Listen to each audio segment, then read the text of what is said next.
자, 오늘 내용은 3개를 묶어서 한 번에 나갈 거고요. 따로 개념이 필요하기보다는 문제별로 푸는 방법만 아시면 되는 거라 이것도 바로 문제로 갈 거예요. 그러니까 실전 개념으로 바로 가는 거지, 그치? 자, 지수함수는 밑이 0과 1 사이에 있을 때에는 감소함수가 되고,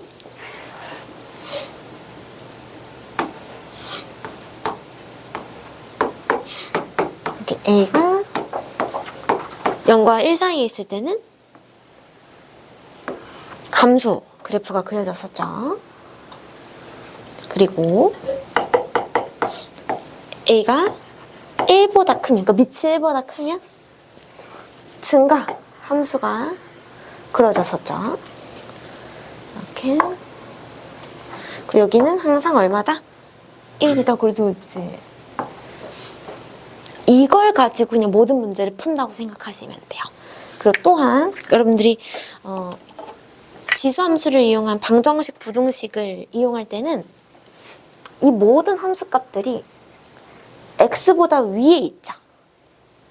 x축 위에 그림이 그려지지. 그러면 y값들은 모두 다 뭐가 나온다? 양수가 나온다는 걸 꼭 기억을 해주셔야 돼요. 0이 될 수 있나요? 안 되죠. 그럼 이 친구는 무조건 0보다 크다는 걸 이용해서 모든 문제가 풀려. 오늘 배울 7, 8, 9 강의, 7강이 7, 8, 9를 한 번에 묶어서 합니다. 아시겠죠? 그냥 오늘의 포인트는 그거야. 치환을 잘 하시고요. 치환을 잘 하시고, 그 다음에 그 치환 문자에 대한 범위를 꼭 표현하세요. 범위 체크. 이 두 개만 잘 해도 7, 8, 9강은 큰 어려움 없이 풀 수 있을 거예요. 알겠지? 뭐 하나라도 누락이 되시면 이제 문제가 꼬이게 될 거예요. 알겠죠? 치환을 잘 하고 그 문자 범위를 꼭 잘 세팅을 해두셔야 됩니다. 그래서 다 풀지 않고 방향들만 좀 잡아줄 건데, 얘네들은 자 보세요. 마이너스 x지. x 앞에 마이너스가 붙었죠. 그럼 여러분들 이거 어떻게 바꿔줘야 돼? 2 곱하기 2 마이너스 x로 잡고 2분의 1의 x 요렇게 바꾸셔야겠죠. 그럼 얘는 사실은 밑이 얼마인? 0과 1 사이인 감소함수인 거야. 감소함수. 알겠죠? 요렇게 반드시 여기 지수가 x로 되게끔 밑을 확인하셔야 돼요. 그럼 얘는 감소함수니까 대충 그리는 거야. 대충. 그랬을 때 마이너스 1과 2 사이에서 최대값은 어딜고 마이너스 1에서 나올 것이고, 감소함수니까 최소값은 오른쪽에서 나오겠지. 감소니까 이때 최대, 이때 최소가 나올 것이다. 이렇게 그냥 그래프로 푸시는 문제예요. 됐지? 그래서 1번, 2번 다 비슷하게 가는 거고, 2번도 보세요. 밑이 1보다 크죠? 밑이 1보다 크지? 그러면 얘는 증가 함수인 거니까 x가 커질수록 계속 커지죠. 그럼 얘가 여기서 최대값을 갖는데, 그럼 최대값을 가지려면 지수가 뭐가 되면 되는 거예요? 지수가 최대면 되는 거죠. 지수가 최대면 되는 거야. 얘가 최대값을 가지려면, 네? 얘가 최대면 되는 거죠. 그럼 결국 이 문제는 뭐 푸는 거야? 공통수학 원 문제 푸는 거지요. 2차 함수 최대 최소 구하는 문제. 이제 계속 그 원리로 접근을 하시면 돼요. 얘도 마찬가지지. 이거는 푸는 법이 두 가지야. 두 가지도 다 알아나? 밑이 0과 1 사이죠. 그럼 감소함수잖아. 그치? 감소함수에서 최대가 되려면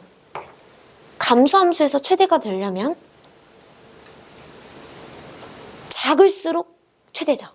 그럼 최대값을 구하려면 얘의 최소값을 구하면 돼. 근데 이게 감소함수는 이게 우리가 이게 어렵잖아. 그러니까 최대일 때 최소가 되고 막 생각을 많이 해야 되죠. 그래서 이 친구가 어차피 마이너스가 앞에 있으니까 증가함수로 바꿔주는 거야. 그러면 우리가 일반적으로 생각하기에 편하죠. 이렇게 바꾸고 나서 하면 얘가 최대면 최대인 거고, 그치? 얘가 최소면 최소가 되겠죠. 그래서 밑을 증가함수로 바꿔두는 게 우리 사고 과정에서는 좀 더 편하다. 이렇게 생각을 하면 되겠지.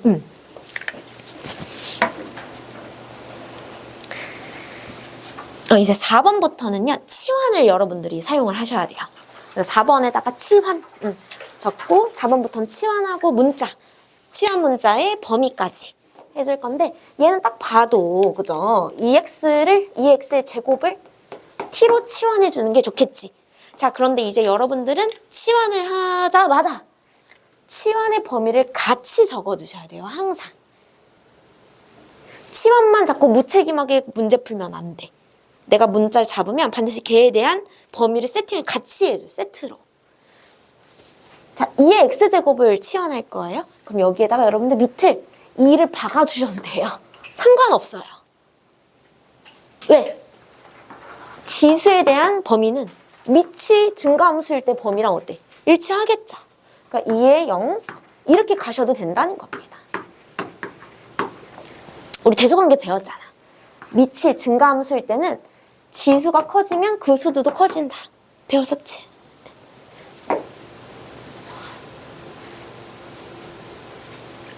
그럼 얘가 t로 우리가 치환된 거니까, 치환하기로 했으니까 t는 1과 뭐 사이다?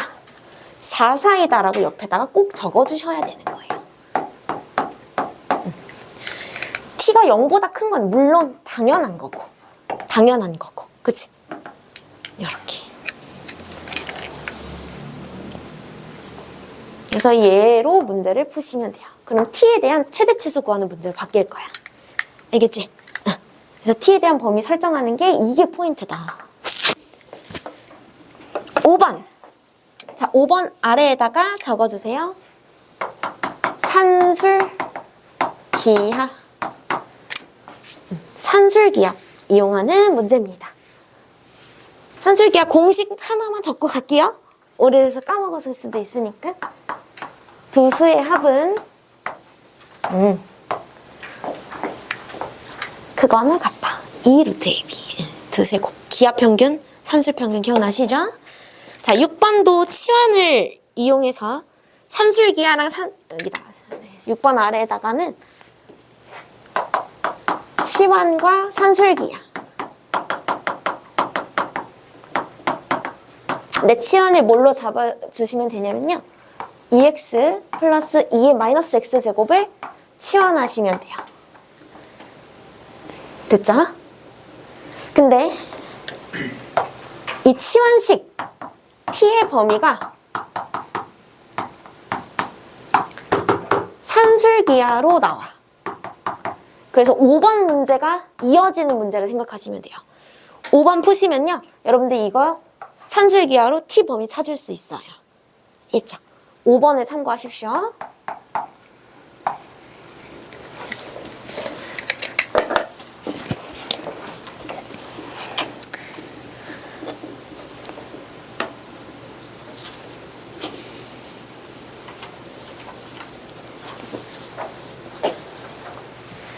자, 이제 지수함수를 이용한 방정식 가겠습니다.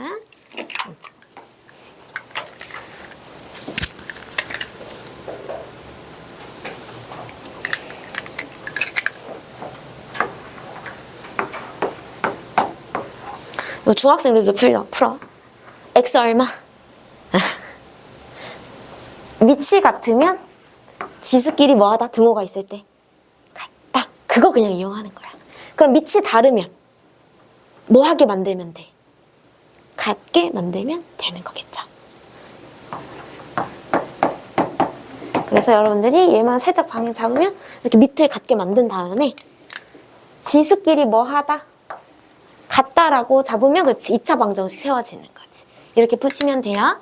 알겠죠? 그러니까 밑을 같게 만드는 게 포인트야. 2번은 치환 쓰면 되니까 치환하고 범위 꼭 나타내세요. 2번 뭐 아래에다 뭐 치환 이런 거 필요한 친구 적고, 그치? 자, 3번은 따로 적으셔야 돼요. 3번은 지금 밑과 지수에 문자가 있을 때야. 얘는 두 가지로 풀려요. 자, 보세요. 지금 지수가 똑같지? 지수가 미지수로 똑같죠? 그러면 밑이 어때야 등호가 생길까? 그럼 고민해봐. 첫 번째, 밑이 다를 때, 서로 다를 때 등호가 성립할 수 있어요. 그 무슨 말이냐면 밑이 얘가 막 3이 나왔고 얘가 5가 나왔어. 근데 둘이 등호가 될 수 있다? x가 뭐가 되면 돼? 0이 되면 되죠. 그렇죠. 밑이 다르면 지수가 0이 되면 돼요. 그러니까 지수가 0이 되면 돼요. 두 번째,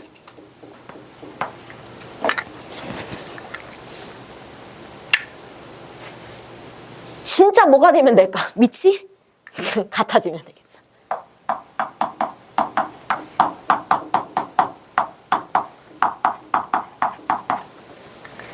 그러면 x 플러스 2가 뭐가 되면 돼요? 3이 되면 되는 거죠. x값 1. 얘는 x0, x는 1. 따라서 답은 두 개가 나와줘야 돼. x는 1 또는 x는 0. 그리고 x 범위 이 안에 들어가나요? 잘 들어가죠? 이렇게 적으시면 됩니다. 자, 이거는 언제? 지수가 문자일 때.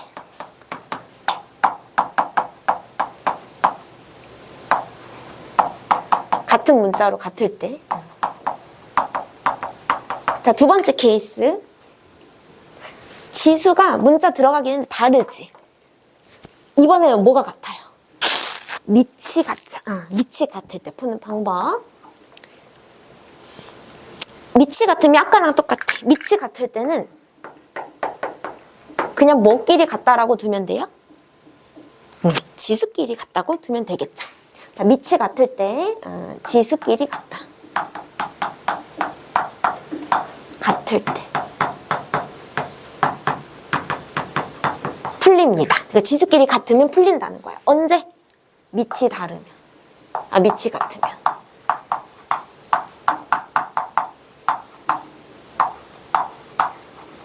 밑이 같을 때 지수끼리 같으면 풀린다. 그래서 x 플러스 2랑 x제곱 마이너스 4가 같으면 풀리겠죠. 그치? 그러면 같아지겠지. 등호가 성립하겠지. 자, 두 번째. 그 밑이 뭐가 돼버리면 될까? 0. 근데 x가 3보다 커야 된대. 그래도 아쉽게 우리 태문이가 용기 내서 하나 대답했는데 그게 안 되죠. 그죠? 그럼 또 뭐가 있을까? 밑이 뭐가 되면 지수가 뭐가 되든 영향을 안 줘. 밑이 뭐가 되면? 1이 되면. 그렇지. 그래서 밑이 지수끼리 다르면 지수끼리 다를 때는 다르다 가정을 하는 거예요. 얘는 그냥 밑이 1이 되시면 돼요. 마치 지수가 0이 되면 됐던 것처럼 밑이 그냥 1이 되면 되는 거야. 그래서 x 플러스 3이 1이 된다. 1이 된다. x는 4다. 이렇게. 그러면 x 하나. 여기 위에서 두 개 나오지. 근데 걔가 이 범위 안에 들어가는지 여러분이 한 번 더 체크해 주시면 돼요. 그래서 최종 답을 내주시면 됩니다. 아시겠죠? 계속 범위를 한 번씩은 계속 체크해 줘야 돼. 그치? 넘어갈게요. 4번은 여러분들 헷갈릴 수도 있어서. 자, 근과 계수와의 관계 기억나시죠? 그거 활용해야 돼요. 해야 되고, 얘는 치환을 누구로 하는 게 좋을까? 3의 x제곱. 그렇지. 3의 x제곱을 t로 치환을 해주시고요. 이때 t 범위 계속 습관이 돼야 돼. 0보다 크다가 계속 습관적으로 옆에 붙어 있어야 돼. 치환 범위가 습관적으로. 근데 여기서 얘들아, 이 방정식의 두근이라는 건 두근 t를 말하는 걸까? x를 말하는 걸까? 여기서 말하는 이 두근 알파 베타는 t 값인 걸까? x 값인 걸까? x 값이라는 것을 아셔야 돼요. 얘의 두근은 x 값을 말하는 거야. 그러면 t로 치환하게 되면 알파 베타가 어떻게 작용을 하는 거예요? 3 알파 제곱 3 베타 제곱으로서 역할을 하는 거예요. 그럼 문제에서 알파 플러스 베타를 구하래. 그러면 두근의 합을 구하는 게 아니라 두근의 곱을 곱해요. 그렇지. 그러니까 t의 두근의 곱을 여러분들이 구하셔야 두근이 곱해지고 지수가 덧셈으로 바뀌어서 얘에 대한 걸 세울 수가 있겠죠. 방향을. 그러니까 두근의 합으로 가시면 안 된다는 겁니다. 이게 착각하면 안 돼.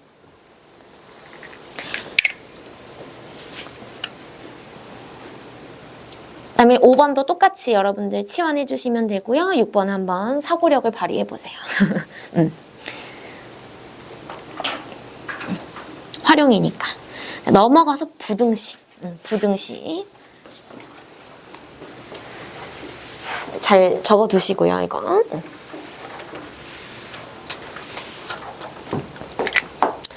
부등식은 아까 이야기했듯이 감소함수와 증가함수의 그래프 개형을 상상하면서 풀면 돼. 밑을 일단 같게 만드셔야겠죠? 마이너스 5 이렇게 바꿔준 다음에 값만 잡아, 값만.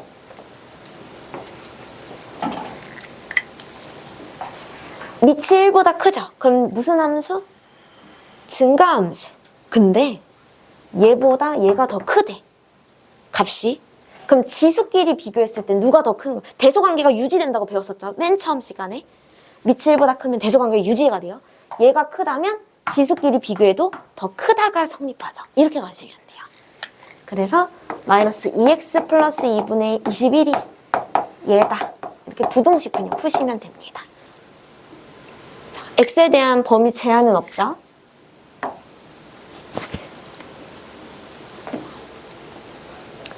그럼 감소면 감소함수였어요. 얘가 만약에 2분의 1이었어. 그럼 반대로 가면 되지? 얘가 컸다는 것은 지수끼리 비교했을 때는 사실 얘가 더 컸다는 걸 의미하죠. 그렇게 가시면 돼요. 2번도 치환해서 치환 범위 반영해가지고 부등식 푸시면 되는 거고, 3번의 경우 3번을 한번 가야 돼. 3번은 범위를 다 나누셔야 돼요. 3번 보니까 x 범위가 0보다 크다라고 나와 있잖아. 그럼 x가 첫 번째 조건 0과 1 사이에 있을 때 하나, x가 1일 때 하나, x가 1보다 클 때 하나. 이 세 가지 범위로 나누어서 문제를 다 푸셔야 돼요. 그럼 x가 0과 1 사이에 있으면 감소함수니까 대소관계가 이렇게 됐다면 지수끼리 비교했을 때는 반대 부등식이 되면 되는 거지. 그래서 이거랑 연립부등식을 푸셔야 되는 거예요. 3x 플러스 1, x 플러스 5. 물론 마지막에 얘를 꼭 반영을 해. 어차피 여기 있으니까 항상 반영을 해줘야 돼. 알겠지? 1일 때 1은 어차피 대입하면 그냥 1이잖아. 근데 등호 성립해요? 하죠. 근데 이거 등호가 없지. 여기 안에 등호가 원래 돼야 되는 같은 데 등호가 여기 없죠. 모순.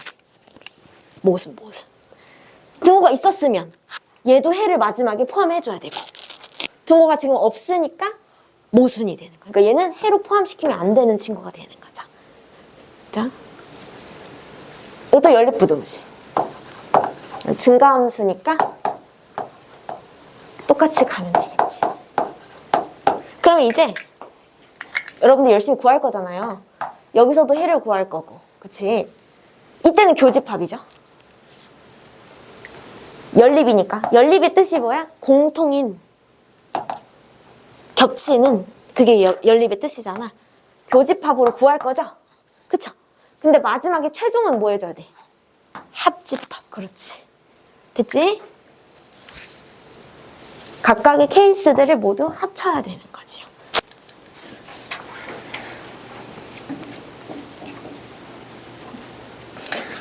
자, 4번부터는 공통수학 1에서 했었던 2차